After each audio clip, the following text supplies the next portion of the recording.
Thank you for joining us today for this live webinar from UCLA.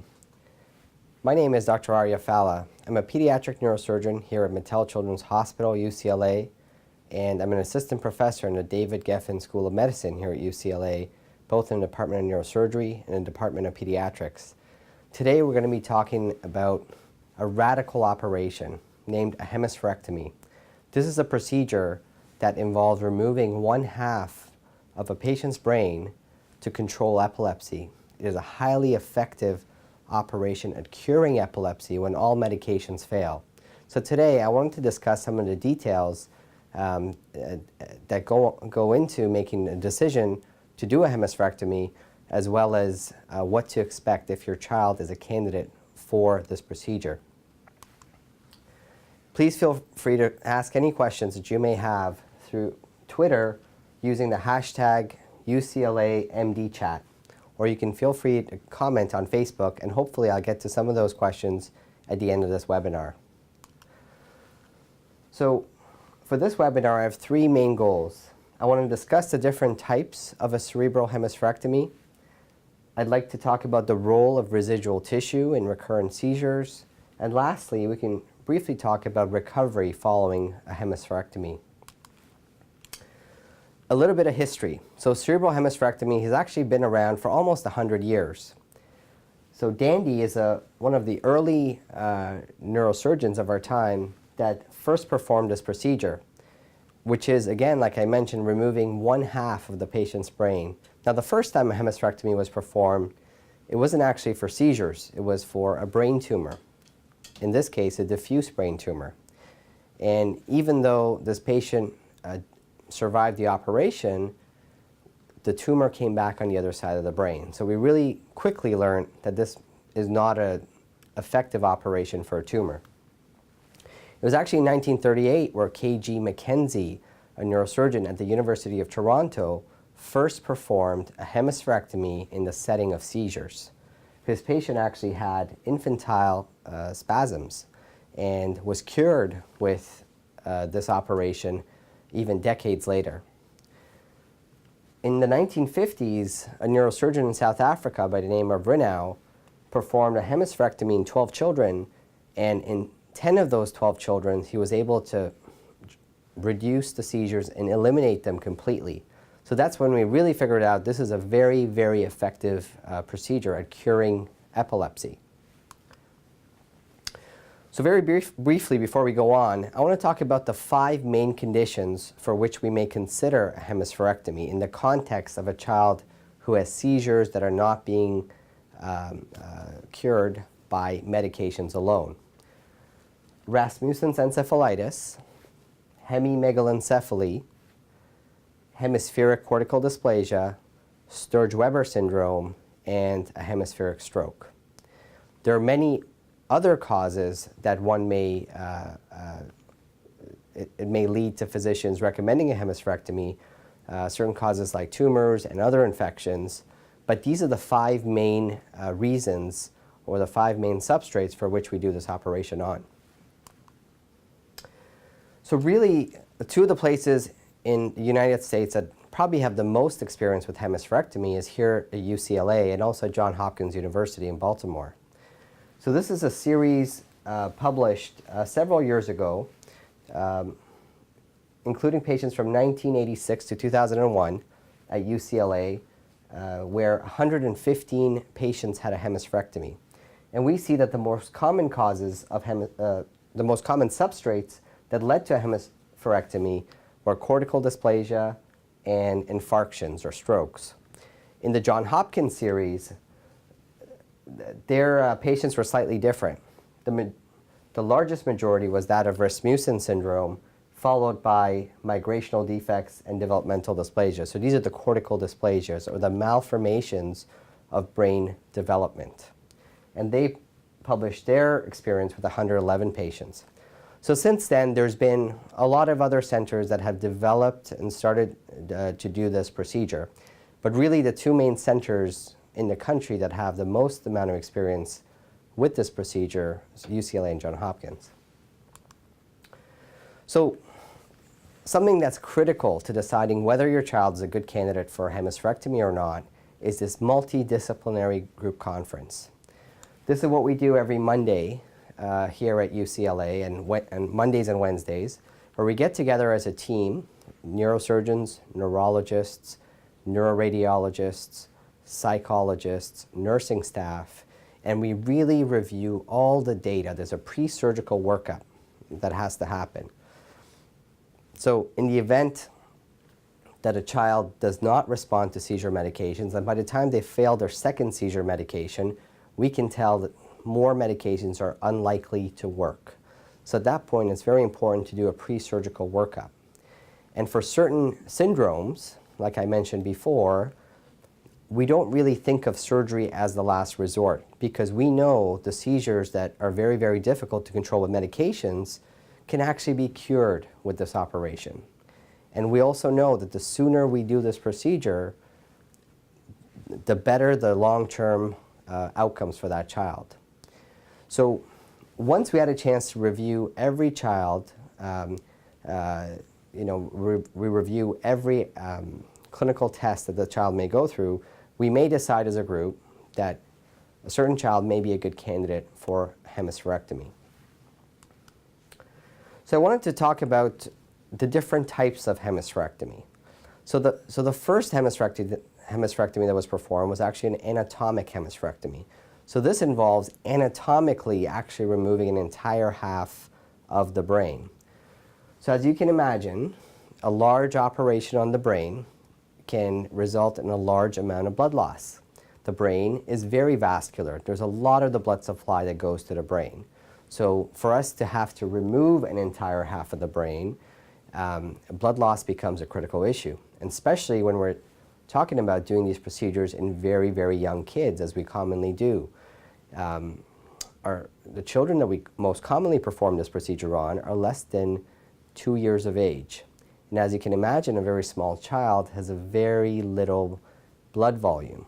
So even losing a little bit of blood can make a large difference for that child. And in certain cases, surgery can be unsafe if a lot of blood is lost. The second point I want to discuss about anatomic hemispherectomies is that it has the highest risk of developing hydrocephalus, or too much brain fluid that's not being absorbed. So brain fluid normally gets made and absorbed at the same rate in the brain.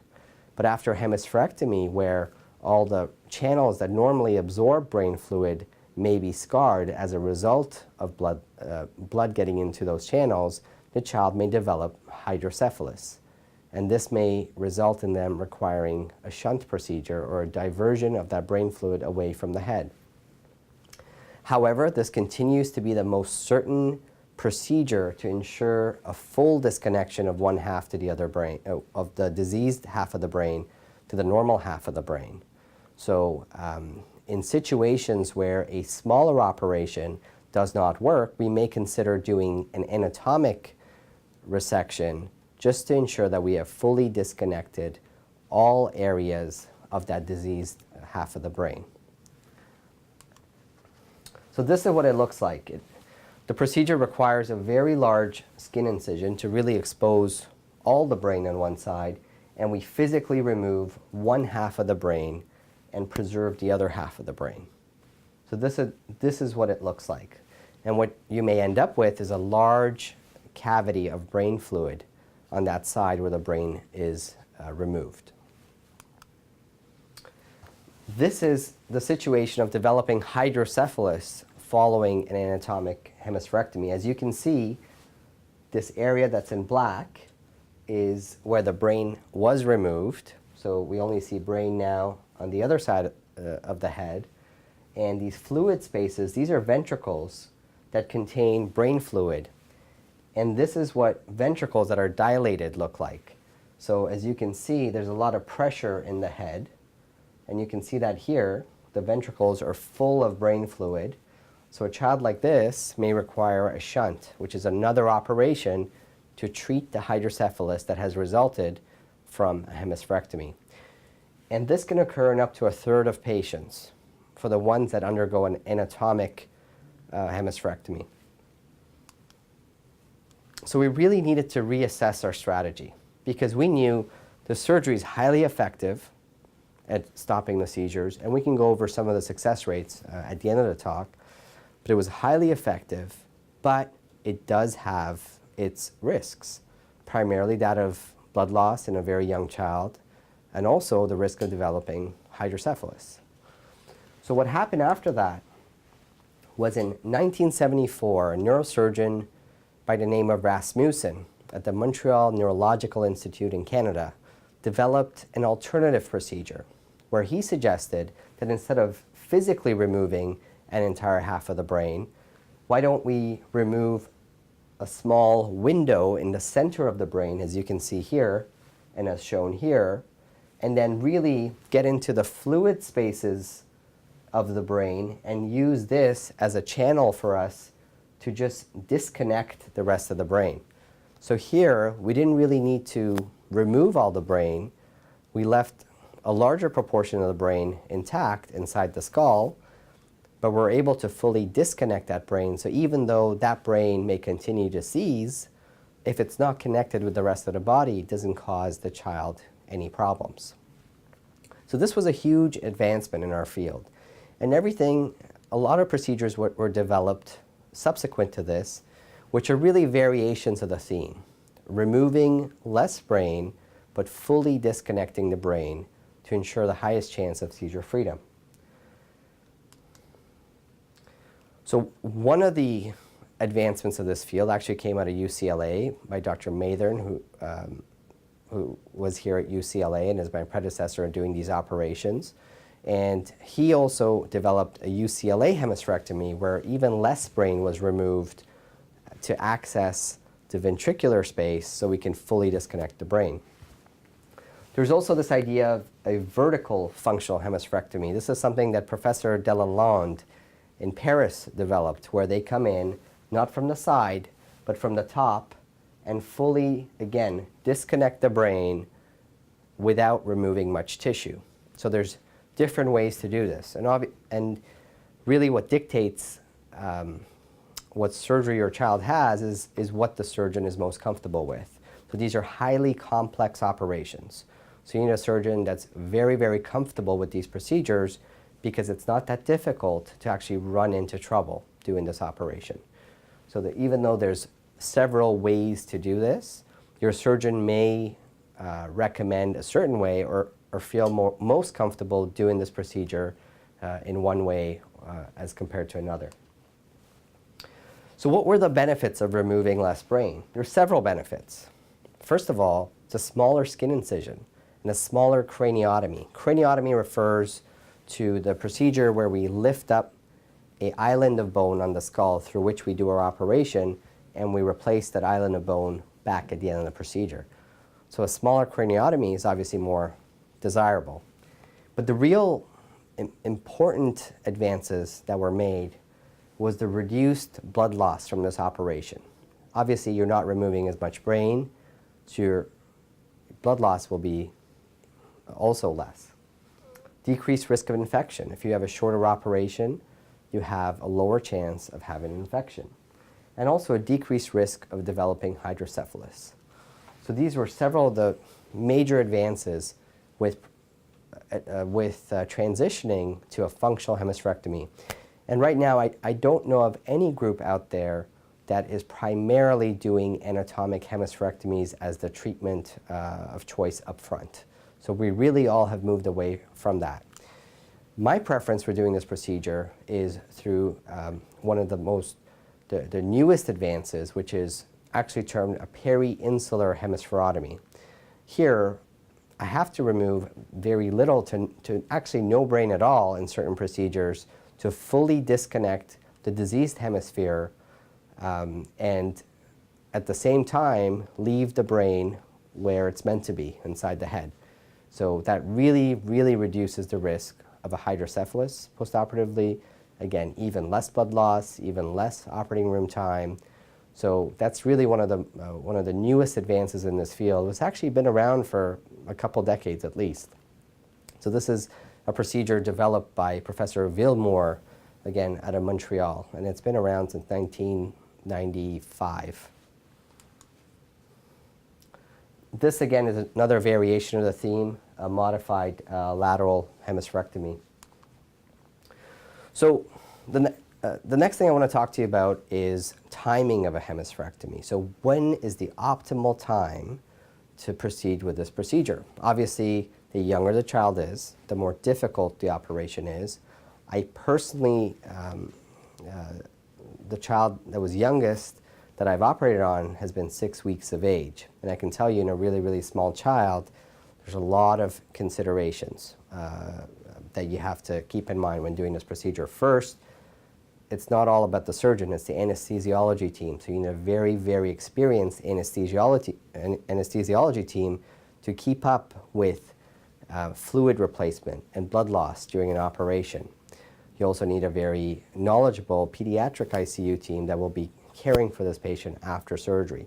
So that's really one of the main considerations, blood loss.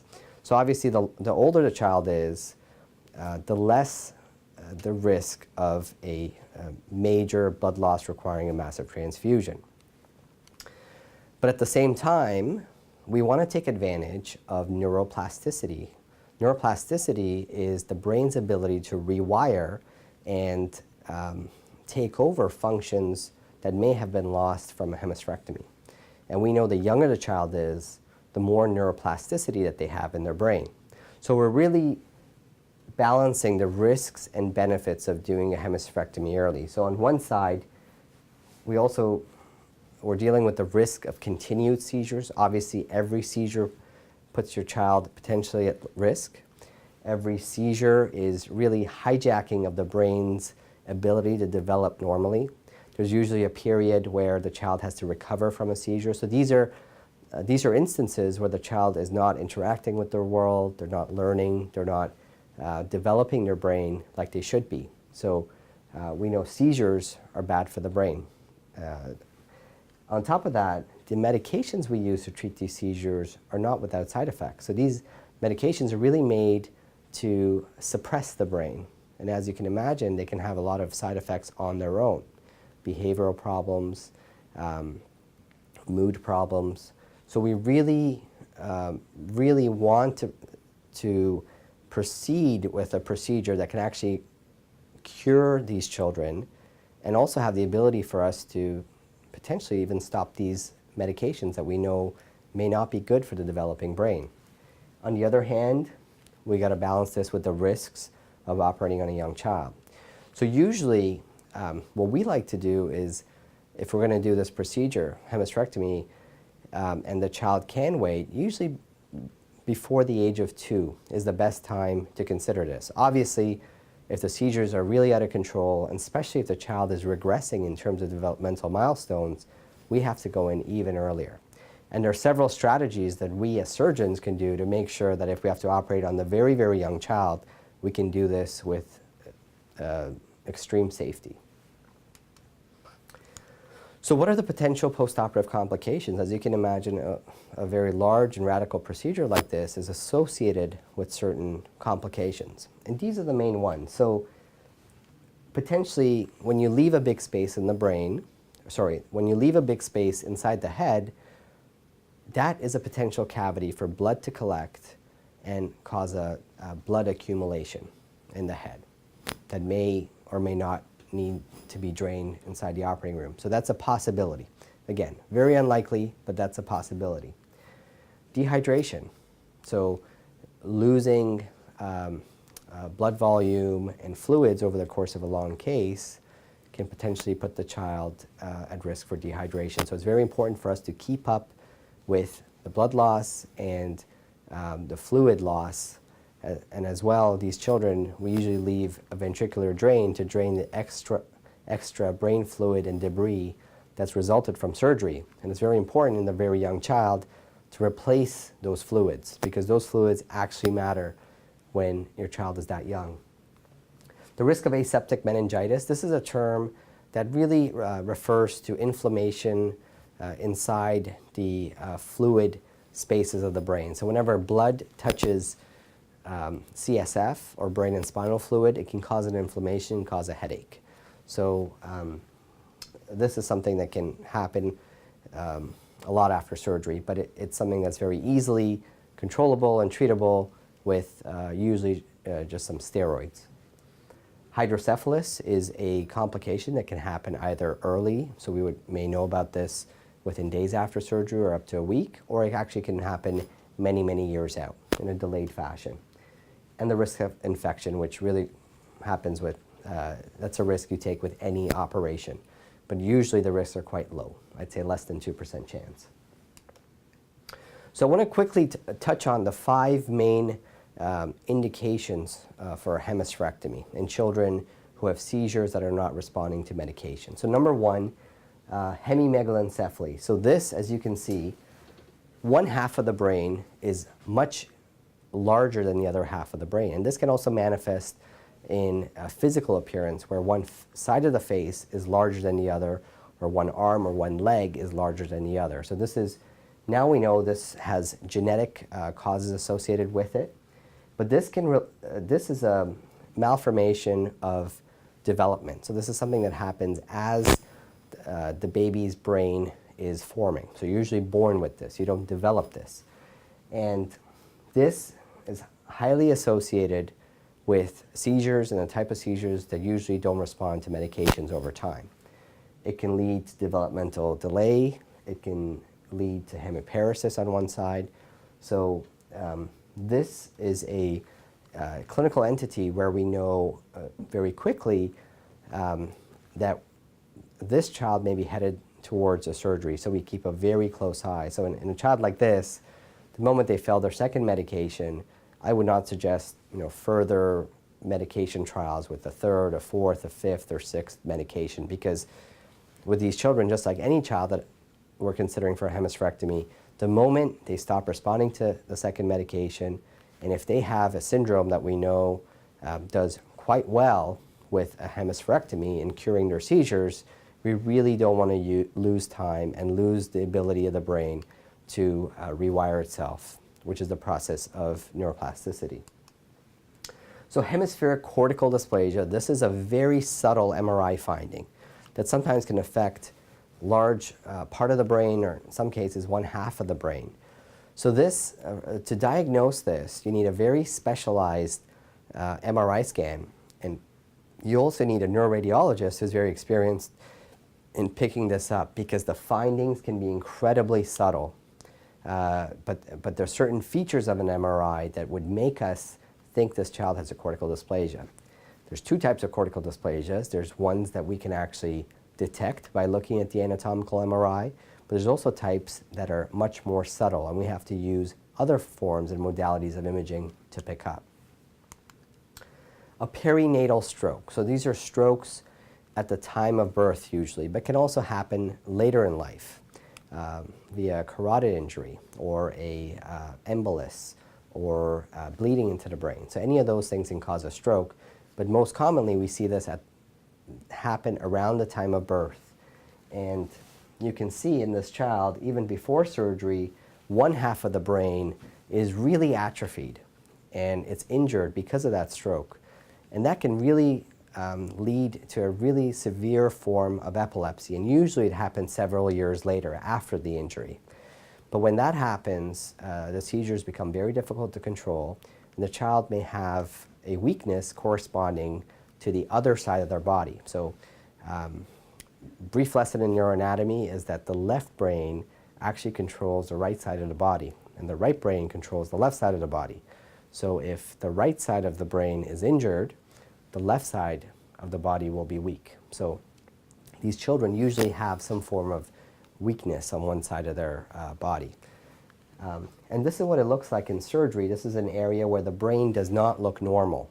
You can definitely see that infarction or scarring of the brain that results from this stroke. So this is another large population of patients that we do the surgery on. This is an X-ray showing tram track signs. So this is a X-ray diagnosis of a patient with Sturge-Weber Syndrome.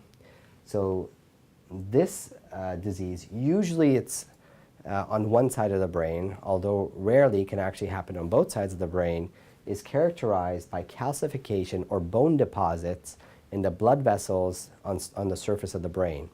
And this can result in the type of epilepsy as well that may not respond to medications.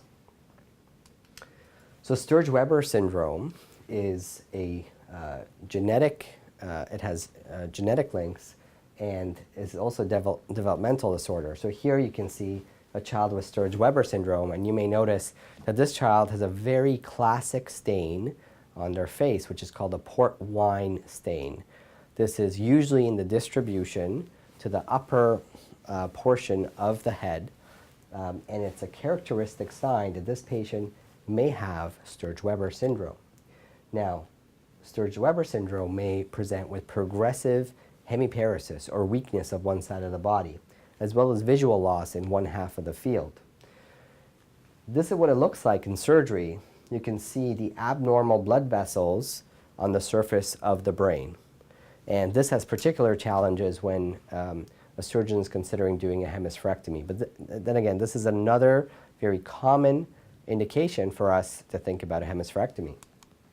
And lastly, Rasmussen's encephalitis. So this is an autoimmune disorder. An autoimmune disorder means that your body is fighting itself, and it's causing this inflammatory reaction that usually affects one half of the brain. And it can lead to progressive weakness on one side of the body, progressive visual loss on that same side, on that same side of the body. And if it's on the dominant hemisphere of the brain, which is usually on the left side, you can have problems with speech, with getting your words out, with understanding, and so on. So this is a condition that can also be related to developmental delay and also regression. And in these children, it's very important to consider surgery early. So before we recommend a hemispherectomy, we usually want to know what the function of the strength on the other side of the body is, as well as vision, because we know, especially in the child that we're considering to do this operation on that's older, that's over the age of 2 years, we know that those functions don't necessarily always return to where they were before, and oftentimes they don't. They usually recover to some extent. So that's something that we usually wait for, to see what the deficits are before surgery, before we consider doing this.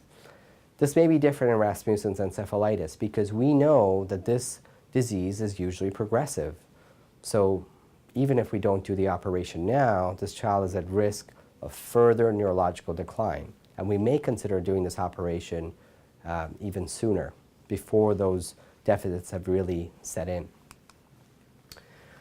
There's a category that we call catastrophic epilepsy. So there's certain infants and toddlers that have a very, very severe form of epilepsy.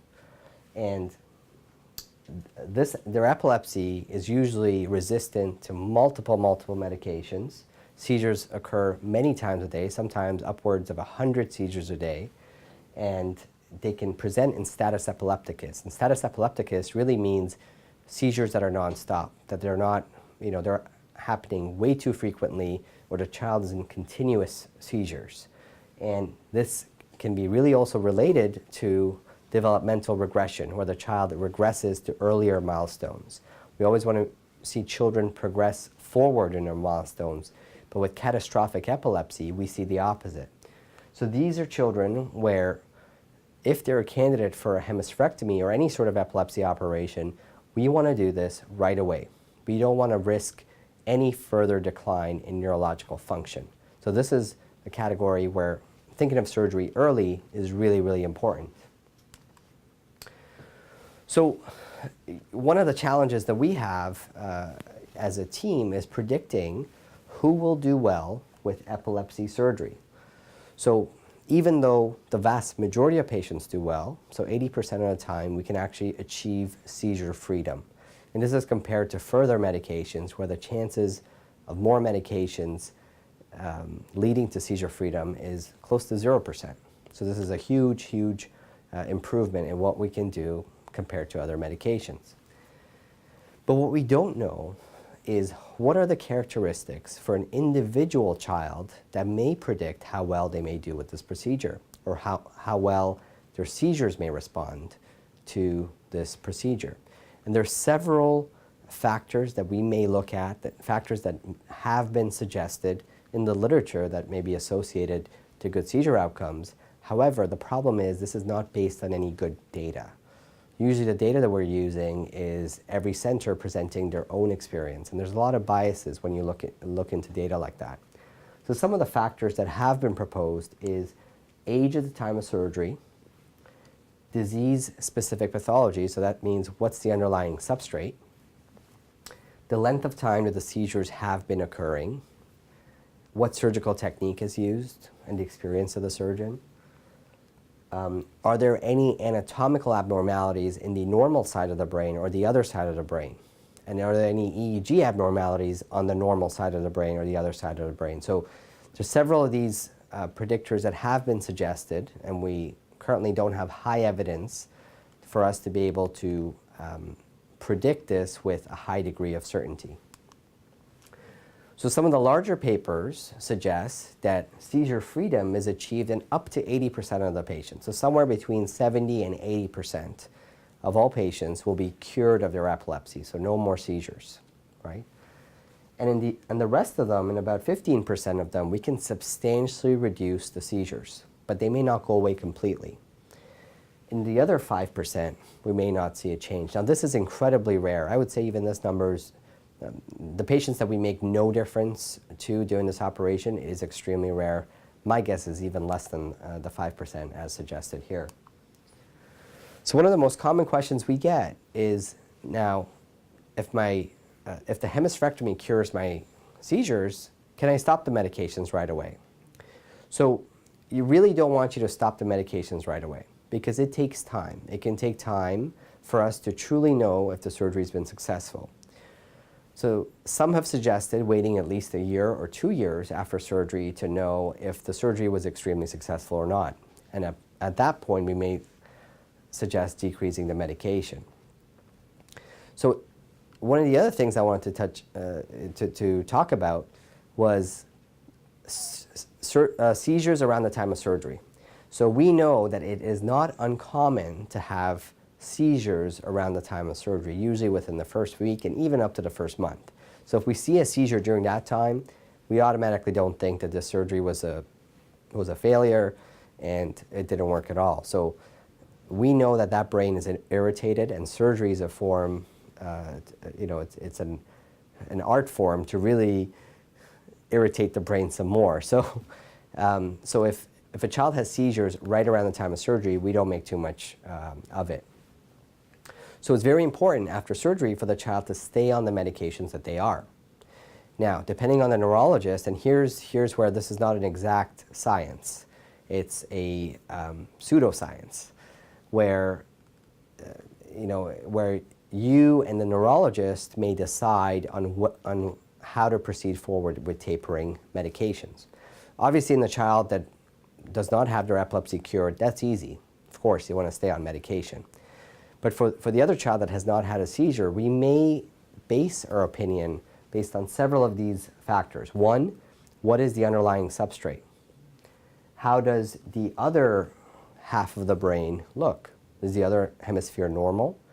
What does the EEG look like on the other side of on the normal hemisphere? Is that normal? Whether or not the child had a lot of seizures in the postoperative period. So when we've looked at this in detail, we've seen that when there's been more than 5 seizures around the time of surgery immediately after, those children may be slightly at higher risk to develop seizure recurrence. So we look at that. What has been the seizure control postoperatively? And also, last but not least, what are the adverse events related to these medications? Now, sometimes these medications are not tolerable at all, so the parent may really want their child off the medication, and we may take we may decide that we're going to taper down one of the medications or take them off even sooner than we may otherwise. Okay. The last thing I want to touch base about was what is life like after hemispherectomy? And it's a very important topic that we're starting to learn more and more. Obviously, as a neurosurgeon, we're mostly involved in that critical phase where we're taking your child safely through this procedure. But more and more, now that we've developed this technique to be really, really effective and really, really safe, now the focus is now shifting on what is life like several years down the road after a hemispherectomy. I can tell you a few things. There's some abilities that are more likely to return. That is language, that is reading, that's writing. There's some abilities that are less likely to return. That's motor function and visual field. So that's a part of your vision. So the other factor that's really important to think about is when the surgery is being performed. Obviously, like I mentioned before, the sooner this procedure is performed, and usually before the age of 2, the deficits may be minimal because the brain has an incredible ability to rewire itself. The later this operation's done, and certainly this operation's been done in even adults, in my practice, the oldest child I have operated on has been 15 years of age. There is still some ability to recover function. So, because immediately after surgery, what happens is one half of the body may be paralyzed. Or if the hemispherectomy is on the dominant half of the brain, the child may not be able to understand or speak. But over time, and with rehabilitation, we know that we can influence these functions to return. Now, will they return completely? Usually not. Usually doesn't come back to 100%. But where that child lies between minimal improvement and maximal improvement is a function of the age, rehabilitation, and also the motivation of that child. So, lastly, I want to talk to you about a study that we're performing here at UCLA, where I'm a principal investigator on. It's called the HOP study, Hemispherectomy Outcome Prediction Scale. So this is a study that, in my opinion, is really needed because I want to be able to tell with certainty, with a high degree of confidence, what the likelihood of seizure freedom is when your child is considering such a radical procedure like a hemispherectomy. So what we did is we've put together a large study that's out of here, UCLA, Sick Kids Hospital in Toronto, and University of Montreal, where we have, our aim is to capture data on 1,000 patients who have undergone a hemispherectomy. So we're over halfway there. We're at 570 patients last time I checked. And we're really using this as a worldwide collaborative tool for us to look at factors that may help us predict outcomes. And we have collaborators all over the country, sorry, all over the world, I should say, Belgium, Switzerland, US, Germany, Canada, Austria.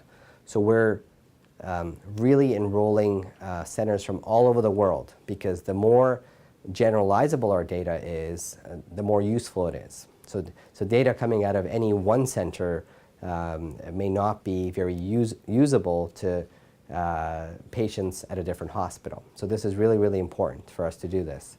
And we always welcome new centers to contact us and collaborate with us for us to really answer this very important study question. The other thing I want to make you aware about is here at UCLA, as not only we do these operations routinely, but we're really involved in the research of epilepsy. So we have a tissue bank here at UCLA, which is led by my colleague, Dr. Mathern, where we like to, instead of removing the brain tissue and just making a pathology diagnosis on it and then throwing the rest away, we really value that tissue. And what we like to do is, after we make our diagnosis that we need to make, is to bank that tissue for research, where we can find more effective ways to treat epilepsy, more effective ways to diagnose epilepsy. So this is a really important initiative that's here at UCLA that's not in many places across the world to do this type of surgery. So this is something else that if you're interested about, you can contact us about it.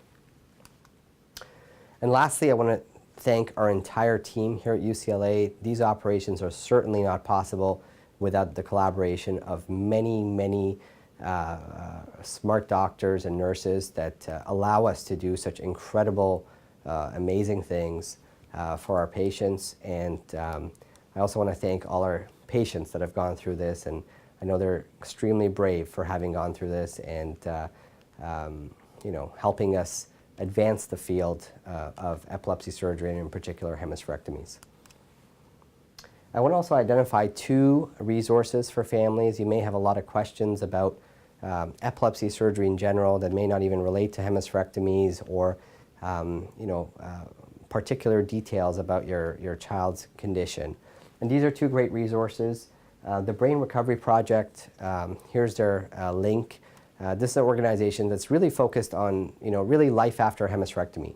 What are the functional outcomes? How can we improve motor function, speech function, integration, and, you know, socialization, and every detail that's important for a child who, you know, we've now cured the seizures, but how do we optimize this child and make them reach their full potential with that half of the brain that they have? So this is a really great group that's doing a lot of exciting things, and it's also a great support system for families that have children that have undergone this procedure or considering undergoing this procedure. And also, there's an Epilepsy Awareness Day here at Disneyland that's organized once a year, and this again is a great tool and a sort of network event as well for parents to meet other parents and that, you know, and share their resources and questions regarding epilepsy in general, and it's attended by a lot of experts in the field. So this is another yearly event that can be highly beneficial, and I strongly recommend it for anyone that has a child with this disorder and who, you know, has questions or wants to contribute in any way. Again, I invite you to ask your questions on Twitter by using the hashtag UCLAMDChat or commenting on Facebook.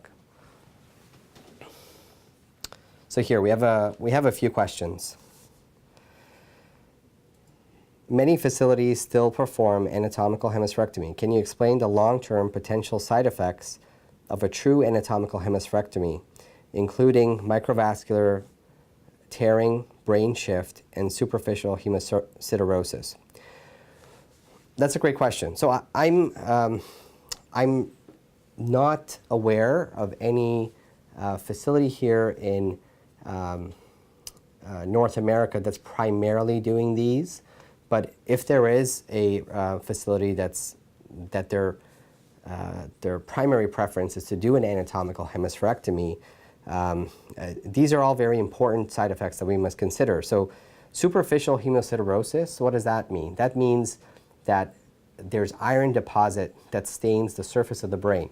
And that happens when you do very, very large resections of the brain. So that's one of the reasons why this has actually fallen out of favor.